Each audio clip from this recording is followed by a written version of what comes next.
बार्थोलो Diaz 1487 में यहाँ तक पहुंचा और यहाँ पहुंचने के बाद उसने यहाँ तक का रास्ता तय कर दिया। इनका व्यापार यहाँ से स्टार्ट हो गया। जैसे इनका व्यापार अब यहाँ से होता था, यहाँ से आते थे ये लोग इधर, इसको बोलते हैं गोल्ड कोस्ट, सोने का अलग बंदरगाह था, तो यहाँ से सोना खरीद बिक्री करते थे। थोड़ा और नीचे आते थे, इसको बोलते हैं स्लेव कोस्ट, यहाँ पर स्लेवरी बेचा करते थे। स्लेव कोस्ट है, इसका मतलब है वहां पर दासों को बेचा जाता है, खरीदा जाता है। गोल्ड कोस्ट का मतलब क्या है, सोने को खरीदा जाता है, बेचा जाता है। थोड़ा और आगे आ जाएंगे यहाँ पर तो आपको दिखेगा ग्रेन कोस्ट, यहाँ पर अनाजों को बेचा जाता है, खरीदा जाता है। तो धीरे धीरे इन लोगों ने अपना व्यापार यहाँ से बना लिया। हेनरी द नेविगेटर्स कुछ सालों के बाद मर गए, पर उसके बाद जो राजा आते चले गए वो सारे के सारे राजाओं ने यही चीज करना स्टार्ट किया। लोगों को स्पॉन्सर होता है, सरकार का योजना चल रहा है, जैसे पीएम किसान योजना चल ही रहा है ना, मोदी जी हट जाएंगे फिर भी चलता रहेगा, तो वैसे ही खलासी योजना चल रहा है कि जिसको भी खलासी आके बोलिए सरकार को कि सरकार हम चाहते हैं भारत जाएं, पैसा दीजिए, तो सरकार पैसा निकाल के दे देती है, जहाज दे देती है, आदमी दे देती है, गन दे देती है और बोलती है जाओ ढूंढ के निकालो, जिंदा वापस आ जाओगे तो रास्ता मिल ही जाएगा।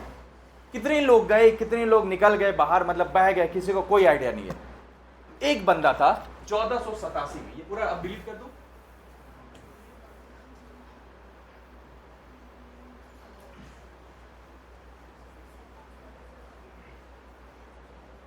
एक बंदा है 1487 जिसका नाम है बार्थोलो डियास। क्या नाम है? बार्थोलो डियास, हिंदी में भी बार्थोलो डियास। बार्थोलो डियास 1487 में यहां से निकलता है पोर्चुगल से, और ऐसे पर ऐसे ही घूमते घूमते यहां से आते आते यहां पहुंचता है, और एकदम ये लाते लाते ये कोने पे पहुंचता है। इस कोने का नाम उसने दिया केप ऑफ गुड होप, अच्छी आशा का छोर। ऐसी चीज जिसके बाद हमें समझ में आ रहा है कि इसके बाद भी कुछ हो सकता है। यहां तक पहुंचने वाला पहला इंसान बना बार्थोलो डियास। बार्थोलो डियास 1487 में यहां तक पहुंचा और यहां पहुंचने के बाद उसने यहां तक का रास्ता तय कर दिया।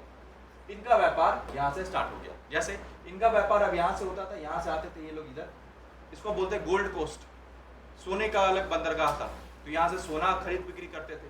थोड़ा और नीचे आते थे, इसको बोलते हैं स्लेव कोस्ट, यहाँ पर स्लेवरी बेचा करते थे। जो दास होता है, कोस्ट का मतलब क्या होता है? तट, समुद्र के किनारे का तट। तो अगर कोस्ट स्लेव कोस्ट है, इसका मतलब है वहां पर दासों को बेचा जाता है, खरीदा जाता है। गोल्ड कोस्ट का मतलब क्या है? सोने को खरीदा जाता है, बेचा जाता है।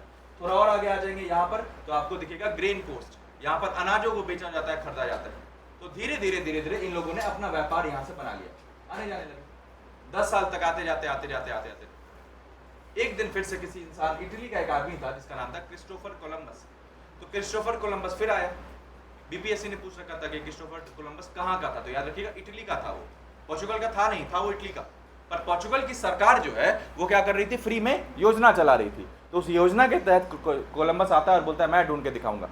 और कोलंबस 1492 में 1492 में वो बंदा यहाँ से निकलता है और उसने सोचा कि नीचे जाने से बेहतर है इधर चलते हैं, और इधर चलते वो यहाँ पहुंचा कैरेबियंस।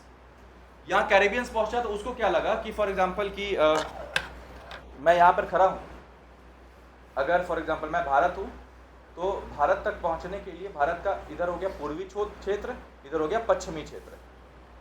ये बंदा क्या बोल रहा है कि मैं घूमते घूमते भारत के पश्चिमी क्षेत्र पे आ गया। इसका मतलब है कि दिस इज भारत, और ये आदमी घूम के भारत के पश्चिमी क्षेत्र पे आ गया, वेस्ट कोस्ट पे पहुंच चुका है ये आदमी। बोला अच्छा इसीलिए इसका नाम क्या दोगे, तो बोला इसका नाम दे देंगे वेस्ट इंडीज। इस जगह का नाम क्या दिया उसने? West Indies. ये जो जगह है कैरिबियन, इसका नाम इसने, क्योंकि इसको पता ही नहीं था कि ये भारत है।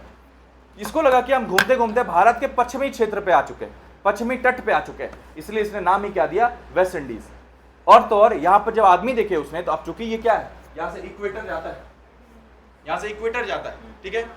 अब इक्वेटर जाता है तो गर्मी कितनी पड़ती होगी, गर्मी पड़ती होगी तो आदमी पूरे एकदम लाल लाल दिखता होगा, तो लाल लाल दिखता होगा तो आदमी का नाम दे दिया रेड इंडियंस, लाल भारतीय। रेड आदमी का नाम भी रेड इंडियंस डाल दिया इसने। पर चूंकि इसको कुछ समय के बाद समझ में आया कि ये भारत नहीं है, ये कोई दूसरा ही इन लोगों ने खोज निकाला है, कोई नया जमीन ढूंढ निकाली। अब उसकी अलग कहानी चलेगी। अब धीरे धीरे 1492 94 धीरे धीरे करते करते अब लोग घूम रहे हैं, लोग बाहर जा रहे हैं। एक समय ऐसा आया कि दोनों के बीच में, अब पोर्चुगल के बाद इसके पीछे इनको भी महंगा लग रहा था स्पेन वालों को, तो स्पेन वालों ने क्या सोचा कि हम भी करते हैं। अब ये भी बाहर निकल गए, इसकी सरकार ने भी फ्री में खलासी योजना स्टार्ट कर दी। अब खलासी योजना स्टार्ट कर दी तो ये भी घूमने लगे, धीरे धीरे ये भी जा रहे हैं, सब जगह पे ये भी जा रहे हैं। एक समय ऐसा आया कि दोनों में बवाल हो गया, दोनों में मार हो गया, और मार होने के बाद में चर्च को बुलाया गया।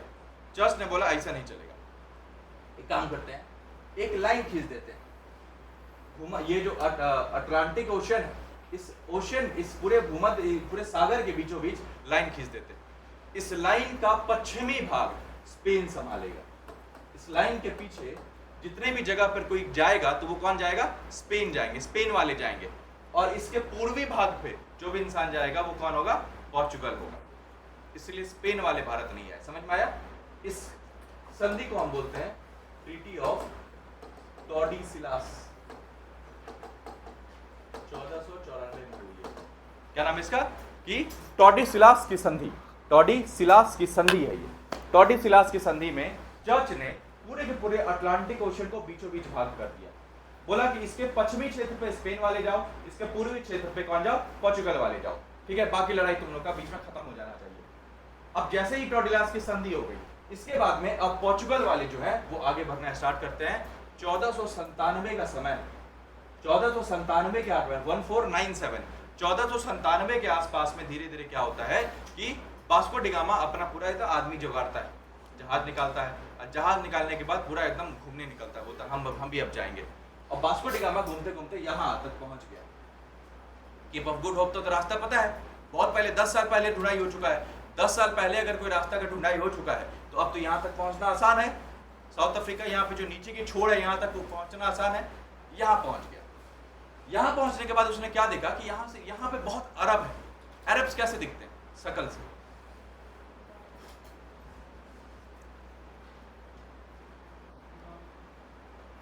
दिख रहे हैं? हाँ, चेहरा देख के समझ में आ जाएगा।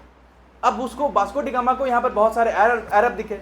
अब अरब दिखे तो उसने पूछा, सब सोचा कि यहाँ पर तो धरा जाएंगे, यहाँ धरा जाएंगे, अरब वाले बहुत मारेंगे हमको, बोलेंगे यहाँ क्या करने आ रहे हो अंग्रेज, तुम्हारा सामान तुम्हारे घर पहुंचा देते हैं ना हम, तो तुम यहाँ क्या करने आए हो? तो इसने अपना से पूछा, कोई धराया एक दिन? तो बोला क्या नाम है तुम्हारा? तो बोला मेरा नाम मोइद्दीन है। क्या बताया उसने नाम? मेरा नाम मोइद्दीन है। बोला अच्छा मोइद्दीन है, एक बार कलमा पढ़ के दिखाओ तो धरा गया। धरा गया तो उसको फिर वहाँ पर उसको पनिशमेंट दिया गया। उसके बाद उसको किसी तरह वहाँ से वो छूटा, पैसे उसे थे उसके पास में। अब है तो सारे व्यापारी ना, अरब हैं पर है तो व्यापारी, पैसा दिखाएंगे सब छोड़ देंगे, तो पैसा उसको वहाँ पे देना पड़ गया। अब यहाँ पर इसको समस्या है कि यहाँ से आगे लोग बढ़ क्यों नहीं पा रहे, तो यहाँ के आगे इंडियन ओशन है ना, इसके आगे क्या है कि इंडियन ओशन है। इंडियन ओशन में एक बहुत यूनिक चीज चलती है जिसको हम बोलते हैं मॉनसून। मॉनसून क्या होता है? मॉनसून हमेशा से याद रखिएगा, monsoon is reversal of wind, हवाओं का उल्टा चलना मॉनसून कहलाता है। कहीं भी नहीं होता है। हमेशा से हम क्या मानते हैं कि हवाएं यहाँ से यहाँ चलती हैं, यहाँ से यहाँ चलती हैं, और यहाँ से यहाँ चलती हैं, ऐसा ही चलती है हवाएं। फॉर एग्जाम्पल इधर से इधर हवा चलती है ऊपर में, और पूरे इक्वेटर के समय पे भारत से पूर्वी क्षेत्र से इधर चलती है, तो हम इसको क्या बोलते हैं? पूर्वैया। भारत में कौन सी हवा चलती है? पूर्वैया हवा चलती है। पूर्वैया का मतलब क्या होता है? पूरब से पश्चिम तक, ईस्ट से वेस्ट तक हवाएं चलती है। ऊपर में पश्चिम से पूरब तक हवाएं चलती हैं, और नीचे में भी क्या होगा? पश्चिम से पूरब तक हवाएं चलेंगी। पर मॉनसून के कारण से उल्टा हो जाता है। मॉनसून के कारण से उल्टा क्या हो जाता है कि नीचे में इस वाले एरिया में मॉनसून जब आता है तो हवाएं पूरब से पश्चिम चलने लगती है, हवाएं उल्टी चलने लगती है। अब मैं यहाँ से जहाज लेकर आगे बढ़ूंगा तो हवाएं मुझे क्या करेंगी? धकेल देंगी उधर, मैं जहाज लेकर आगे जा पाऊंगा? इसीलिए कोई आगे बढ़ नहीं पाता। अब यहाँ पे इसको मिलते हैं काना भाई। क्या नाम है उसका? काना भाई और अबुल माजिद। अबुल माजिद नाम का एक गुजराती आदमी है, खलासी है, और इसको नॉर्मली हम काना भाई बोलते हैं। काना भाई इसको मिलता है नीचे केप ऑफ गुड होप में, और बोलता है चलो हम तो आते जाते रहते हैं, हम तो भारत के ही आदमी हैं, गुजरात के आदमी हैं, तो हमारा तो नीचे आना जाना लगा रहता है, तो काना भाई के साथ ये चल लेते हैं। और काना भाई इसको यहाँ से लेते लेते पूरा एकदम सटाते ऐसे पूरा ऐसे लेकर जाता है, पूरा एकदम सोमालिया यहाँ लेकर आता है। और यहाँ से जैसे ही थोड़ा हवा शांत होता है, एक लंबा ट्रिप मारता है। 21 मई 1498 भारत में वो दिन था जिसमें पहली बार किसी यूरोपियन व्यक्ति ने भारत में कदम रखा, लगभग 2000 साल के बाद।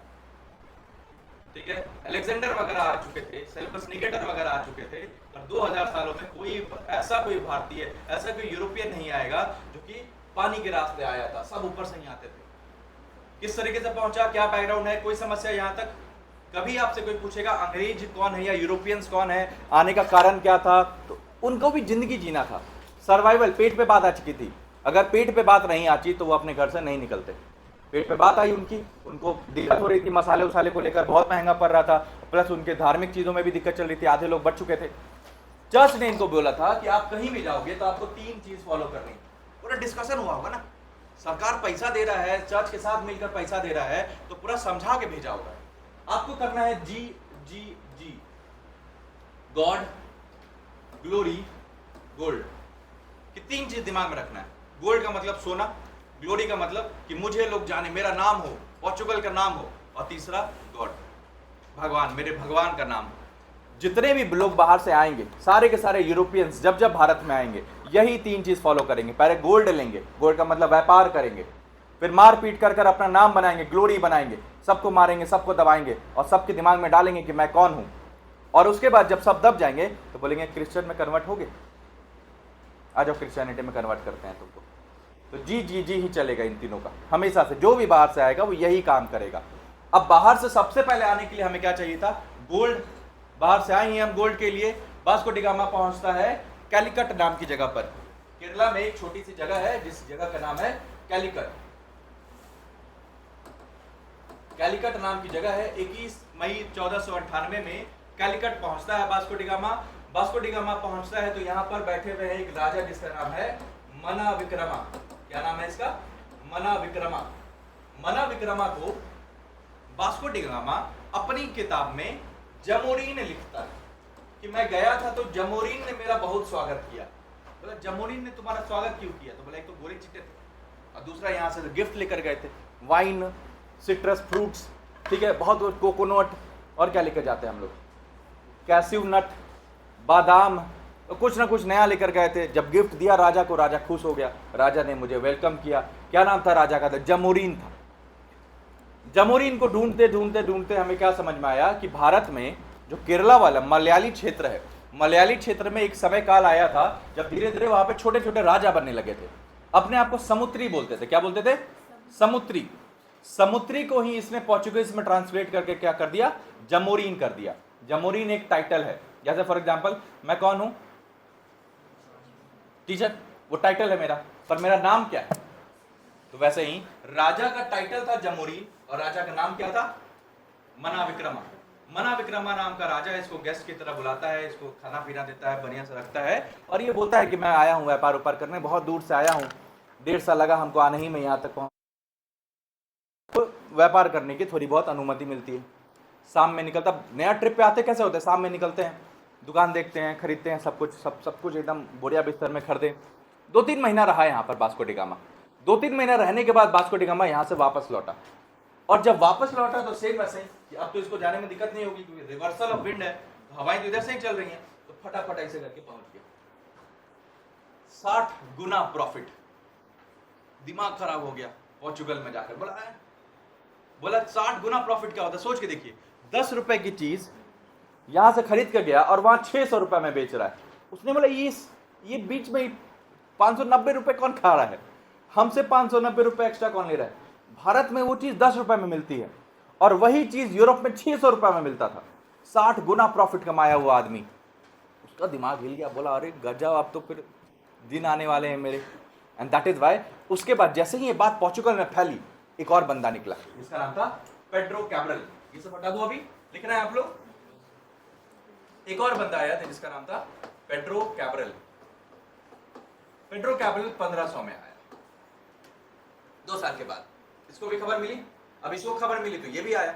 अब ये भी बंदा सेम वही रूट से, इसको समझ में आ गया था, ये आया है, यहां आया। अब जमोरीन को सबसे पहले यहां तक कोई दिक्कत नहीं थी। वास्को डी गामा पहली बार आया था, उसको गेस्ट की तरह हमने ट्रीट किया, बढ़िया से खिलाया पिलाया। पर 2 साल के बाद फिर से तो पोर्चुगीज आ गए, एक पुर्तगाली फिर आ गया। अब यहां पर सोच के देखिए क्या है, भारत में माहौल क्या चल रहा है। भारत में व्यापार का एकाधिकार अरब्स के पास है। अरब्स ने बच्चे पैदा करके रखे हैं भारत में, उस बच्चे को हम बोलते हैं मरक्कर्स। क्या बोलते हैं? मरक्कर्स। अभी एक मूवी आई थी Marakkars, the lions of the Arabian Sea. ये मरक्कर्स कौन है?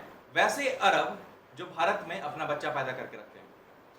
अरबी लोग जब भारत में अपना बच्चा पैदा करके रखते थे तो उनको हम बोलते थे मरक्कर्स। इनका काम ही था व्यापार कारण से ये लोग ये सारा काम करते। बहुत गजब की मूवी है, देखिएगा कभी, ठीक है। अरब लोग का एकदम पूरा एकाधिकार था कि भारत से सामान अगर लेकर जाना है तो अरब लेकर जाएंगे और कोई बीच में नहीं आएगा। अरब यहां से सामान लेकर जाएंगे, अब वेनिस वाले को देंगे, इटली वाले को देंगे, और इटली वाले क्या करेंगे, वहां से वो सामान जिसको बेचना होगा उसको बेचेंगे। बीच में कोई नहीं आना चाहिए। अब सोच के देखिए कि मेरा यहां पर एकाधिकार दुकान है, चाणक्य बिल्डिंग है। अब अगर मान के चलिए बच्चे लोग आ रहे हैं यहाँ पर सामान पूछने के लिए, पासने के लिए, और उसके बाद जब आप गेट से बाहर निकल रहे हैं तो दृष्टि वाले आदमी लेकर बैठ गए हैं, बोलेंगे अच्छा हमारा भी एक तो है ऑफर। क्या करेंगे हम उनके साथ? मारेंगे कि नहीं मारेंगे? बस पेड्रो कैब्राल आता है, बोलता है हम भी आएंगे। जमोरिन को समझ में आ गया कि ये लोग ना ये सब मजाक करने नहीं आए, ये लोग घूमने फिरने ट्रिप टूरिस्ट की तरह नहीं आए, ये लोग यहाँ पे दुकान लगाना चाहते हैं, ये लोग यहाँ बसने आए। उसने बुलाया अरब को, बोला देखो मेरा तुम्हारा समझौता बढ़िया चल रहा है कि एक बार आया था तो मैंने इसको थोड़ा खान पान दे दिया तो रोज आ गया, फिर पुर्तगाली आ गए बाहर से, और जब फिर पुर्तगाली आ गए हैं बाहर से तो एक काम करते हैं इनको भगाओ यहाँ से। बोला कैसे भगाएं? इसने बोला कि धीरे धीरे धीरे धीरे 1502 1503 के आसपास में इस समय पे कैब्रल जब बैठा हुआ है, कैब्रल ने क्या देखा कि इस इलाके में मेरा सामान, मेरा जहाज जा रहा है, मेरा जहाज जा रहा है, अगर अरब लोग, ये लोग अरब है मान के चलिए, तो ये अरब को दिक्कत है मेरे से, तो जब जब मैं जहाज लेके जाऊंगा तो सब लोग ऐसे दिखेगा ना, ऐसे पूरा घूर के मेरे को, बेटा बताता हूँ तुमको बेटा रुको। फिर उधर से मेरा सामान लौट के आ रहा था, तो इसने क्या कर दिया, एक बच्चे को हाथ में ईंटा दे दिया और फेंकवा दिया मेरे ऊपर। मेरे से लड़ने आए, मैं 100 सालों तक, अगले 100 सालों तक पूरे के पूरे समुद्र पर राज करने वाला पुर्तगाली हूं मैं। 1498 से लेकर 1600 तक, 1498 का मतलब 1500 से लेकर 1600 तक, 100 सालों तक किसी के पास कोई दूसरा ऐसा दुनिया में आदमी नहीं है जिसके जहाज पर गन लगा हुआ है। अब पानी के अंदर में गन मारेंगे तो सोचिए क्या होगा, कि सीधा से गन मारे और उसके जहाज पे गिरा तो जहाज तो टूटा टूटा, आप भी तो पानी में डूब गए, जमीन थोड़ी है कि बच जाइएगा बम से, पानी में वो युद्ध होगा आपसे। अब पानी में युद्ध होगा तो सोचिए हम क्या करेंगे। हमको पत्थर मार रहे थे, मैंने क्या किया, तबाही मचाई, ऐसा तबाही मचाई कि पूरा अरब दोबारा मुड़ के नहीं दिखे मुझे। पेड्रो कैब्रल ने बहुत मार मारा इनको, इतना मार मारा पेड्रो कैब्रल ने पूरे अरब्स को कि अरब्स वगैरह, जमोरिन वगैरह पूरा सुस्त, बोला अरे यार ऐसा क्या हो रहा है, ये लोग तो मारपीट भी करने आए हैं। व्यापार में मारपीट थोड़ी होता है। आप सोच के देखिए, बनिया लोग जो होते हैं वो मारपीट करते हैं, उनको तो व्यापार से मतलब है। अब बनिया को कोई राजपूत आके बोल रहा है कि सामान दो नहीं तो मारेंगे, तो बनिया बोलेंगे कि बुद्धि से काम करना है तो बताओ बल्ब का क्या यहाँ पर यूज है। And that is why Pedro Cabral, ये बंदा वही है पेड्रो कैब्रल जो अभी लौटते समय ना ब्राजील ढूंढ निकालेगा। ये यहाँ से जब लौटेगा ना तो ये इसको ब्राजील दिख जाएगा, तो ये ब्राजील ढूंढ निकालेगा। ठीक है, तो याद रखिएगा ये लाइन के बाहर है ब्राजील, इस लाइन के उस पार तो स्पेन को चाहिए था ना, पर फिर भी ब्राजील एक एक्सेप्शन है, क्योंकि पेड्रो कैब्रल जाकर झंडा गाड़ देता है, बोलता है मैंने ढूंढा है, मेरा ये, कोई से को घुसने नहीं देंगे। पेड्रो कैब्रल भी आता है, ये भी यहाँ से माल उठा के लेकर जाता है और फिर पैसा कमा रहा है। अब जैसे ही दोबारा जब पैसा कमाया तो दोबारा वास्को डिगामा का पैसा खत्म हो गया। सेकंड विजिट करता है वास्को डिगामा 1503 में। वास्को डिगामा 3 बार आया भारत, ठीक है, तीसरी बार में तो गवर्नर बन के आया था, मरा भी यहीं पे, कोचिन में मर गया वास्को डिगामा। ठीक है, 1503 में वास्को डिगामा दोबारा आया। अब दोबारा आया तो उसने बोला कि देखो सामान उमान तो अब हमारा तो आना जाना लगा रहेगा, अब हमारा आना जाना लगा रहेगा तो एक काम करते हैं कि एगो घर ले लेते हैं रेंट पे यहाँ पर। उस घर, अब ऐसा थोड़ी है कि सामान खरीदेंगे आप पीठ पे लेकर घूमते रहेंगे, इनसे मसाला खरीद लिए, लाल मिर्च खरीद लिए, इनसे इलायची खरीद लिए, तो अब सबको अलग अलग जगह पे रखेंगे ना, अकेला थोड़ी आए। एक बार में चलते हैं तो 10 गो जहाज लेकर चलते हैं हम लोग, तो 10 गो जहाज भरेगा तब तो वापस लौटेंगे। तो उसके लिए हमें क्या चाहिए, एक अलग से गोदाम चाहिए। गोदाम को ये लोग बोलते थे फ्यूटेरियास। फ्यूटेरियास का मतलब ये होता था कि एक वेयर हाउस या गोदाम टाइप की चीज, कि सामान रखने के लिए एक छोटा सा बिल्डिंग मैंने ले रखा है। 1503 में इस इंसान ने सबसे पहले क्या किया कि वास्को डिगामा ने यहाँ पर परमिशन मांगी। यहाँ पर तो हम लोग रह रहे हैं, आ चुके हैं, इस पूरे केरला वाले रीजन पे हम लोग तो व्यापार कर ही रहे हैं। इस पूरे केरला वाले रीजन पे जब व्यापार कर रहे हैं तो एक घर दे दो ना, वहां पर सामान रखेंगे। जमोरिन ने बोला कि व्यापार करने आए हो, ठीक है, तुमको कागज पे तो नहीं उतारेंगे। अगर व्यापार करने के लिए तुमको जमीन दे रहे हैं, इसका मतलब है कि तुम्हारा कागज पे लेजिटिमेसी हो गया कि तुमको मैंने रेंट पे जगह दे दी है, एक फैक्ट्री खोलने की अनुमति दे दी है, एंड दैट इज वाई तुमको ये काम करने नहीं देंगे। अब इसके कारण से ये लोग जब जैसे ही अब पोर्चुगीज बाहर से आए हैं, उनको कोई आइडिया नहीं है यहाँ के बारे में, उन्होंने बोला हमको मना कर रहा है, मारो चलो। अब वास्को डी गामा ने क्या कर दिया कि जमोरिन पे हमला कर दिया। पहली बार इतिहास में लास्ट ऐसी कोई ट्रीटी हुई थी जिस ट्रीटी के कारण से यूरोपियंस भारत में लड़ाई कर रहे थे, और वहां पर अब दोबारा 1500 साल के बाद में क्या चल रहा है कि कोचिन का महाराज, अब यहीं पे छोटा सा राजा है जिसको बोलते हैं कन्नौर का राजा, ये दोनों आपस में यह संधि कर रहे हैं। किसके साथ संधि कर रहे हैं? पोर्चुगीज के साथ संधि कर रहे हैं कि भाई देखो तुम्हारे पास बम है और हम थल नहीं है। जैसे फॉर एग्जांपल यहां पर अगर कोई आदमी रहता तो पोर्चुगीज उसका कुछ बिगाड़ पाते, इनके पास तो बस जमीनी पानी वाले जहाज है। अब पानी वाले जहाज के अंदर में क्या है? गन लगा हुआ है। ये लोग कोने पे बैठे हुए हैं, इनको ज्यादा डर है। ये लोग क्या करते हैं कि उस राजा ने मना किया तो एकदम तट के किनारे लेके जाते हैं जहाज, गोला मार देते हैं। अब इसी कारण से पहली बार एक ऐसा ट्रीटी साइन हुआ जिस ट्रीटी में 1503 में कोचिन में एक फैक्ट्री बनी, जिस फैक्ट्री का नाम है फोर्ट इमैनुअल। पहली बार यहां पर एक फैक्ट्री बनाई गई कोचिन में। याद रखिएगा, कोचिन वो जगह है। पहुंचे वास्को डी गामा कहां पे? कैलिकट में पहुंचा है। पहली फैक्ट्री कहां लगाई? कोचिन में लगाई है। नाम क्या है उसका? Fort Emmanuel. और जो दूसरा राजा जो लड़ाई कर रहा था उसका क्या नाम था? कौन सा जगह था वो? कन्नौर में इन लोगों ने बनाई फोर्ट एंजेलो। क्या बनाई? Fort Angelo. एंजेलो का किला, और दूसरा हो गया इमैनुअल का किला। इमैनुअल कौन है? तो पोर्चुगीज का राजा। जिस समय वास्को डी गामा ये लोग घूम रहे हैं भारत में, तो उस समय हेनरी तो मर चुका है। पोर्चुगल का राजा का क्या नाम है? इमैनुअल। तो जब वहां पर हमने फैक्ट्री बनाई तो राजा का नाम पे फैक्ट्री रख दिया। कोई समस्या है यहाँ तक? 1503 तक में भारत में पोर्चुगल्स का क्या हाल है? पोर्चुगल का ऐसा हाल है कि उन लोगों ने कोचिन खोल लिया, उसके बाद कन्नौर खोल लिया। वास्को डी गामा वापस चला गया, वापस गया, फिर से पैसा लेकर गया, फिर से इतना अनाज लेकर गया, इतना मसाला लेकर गया कि पूरा कमा रहा है। अब ये सब चीज जब हो रहा है ना, तो वहां पर राजा मोदी जी बैठे हुए, मान के चलिए मोदी जी को ऐसा लग रहा है कि यार सारा पैसा ये लोग कमाएगा, हम लोग नहीं कमा सकते हैं क्या पैसा? एंड दैट इज वाई उस इंसान को ऐसा लगा, वहां पर जो राजा बैठा हुआ है उस राजा ने बोला कि फॉर एग्जाम्पल आप जा रही हैं इंग्लैंड बिजनेस करके पैसा कमाने, आप जा रहे हैं इंग्लैंड बिजनेस करके पैसा कमाने, आप भी जा रहे हैं इंग्लैंड जाके पैसा कमा रहे हैं। आप वापस कहाँ आकर बेच रहे हैं वो सामान? मेरे जमीन पे, मैं राजा हूं, मेरे यहाँ पे सामान बेच रहे हैं आप लोग। तो एक काम क्यों नहीं करते हैं कि आप आज के बाद से जो भी भारतीय इंग्लैंड जा रहा है धंधा करने के लिए, वो राजा के ही अधीन जा रहा है, राजा से ही पूछ के जा रहा है, और जब वापस आएगा तो राजा को ही पैसा देगा। आपका पर्सनल खत्म। आप बहुत घूम लिया आप लोग अकेले अकेले जाकर। वास्को डी गामा अलग घूम के आ गया, कैब्रल अलग घूम के आ गया। अब से आप लोग अलग नहीं घूमेंगे, अब से आप सब राजा के अधीन हैं। अगर आप पोर्चुगल के नागरिक हैं और आप वापस पोर्चुगल में आकर सामान बेचते हैं तो राजा का हिस्सा उसमें तय होना चाहिए। और तो और जितने भी लोग जाते हो वहां पर और वहां जाकर रहने लगते हो, तो वहां पर जाकर जब रह रहे हो तो आप वहां पर जाकर क्या बोलोगे कि किससे पूछ के आए हो? पोर्चुगल के राजा से पूछ के आए हो। आप लोग अपना नाम भी कोई भी आदमी पूछेगा ना कि यहाँ कहाँ से आए हो, किससे पूछ के आए हो, तो सीधा नाम बोला, पोर्चुगल का राजा बोला था हमको आने के लिए, इसलिए आए। एंड दैट इज वाई 1505 के आसपास में पोर्चुगल की सरकार ने जितने भी फोर्ट, जितनी भी जमीनें भारत में ऑक्युपाई की गई थी या खरीदी गई थी, उसको क्या कर दिया? स्टेट का बना दिया। और इन सब के देखरेख के लिए एक नया आदमी भेजा, जिस आदमी का नाम है Francisco de Almeida. He was the first viceroy of Portugal. Viceroy, Roy का मतलब क्या होता है? जैसे कैप्टन के बाद क्या होता है? Vice captain. रॉयल के नीचे क्या होगा? रॉयल का मतलब राजा, राजा के नीचे क्या होगा? वाइसरॉय। समझ में आया?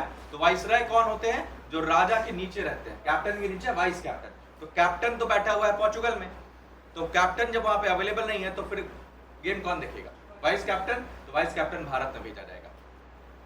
समझ में आया? पहले आए थे बस ऐसा ही व्यापार करने के लिए, अभी राजा को दिख रहा है कि पैसा बहुत है, तो सबसे पैसा कौन लेगा? राजा का ही नाम होना चाहिए। राजा ने एक वाइसराय नाम की एक गद्दी बनाई और उस आदमी को भेजा कि जाओ भारत में जाकर जितने भी लोग, ये सारे जितने पोर्चुगल वाले लोग जा रहे हैं, इन सब की जिम्मेदारी किसकी होगी? वायसराय की होगी। और इस वायसराय आदमी का नाम क्या है? फ्रांसिस्को दी अल्मीडा, सबसे पहला आदमी बना। ठीक है,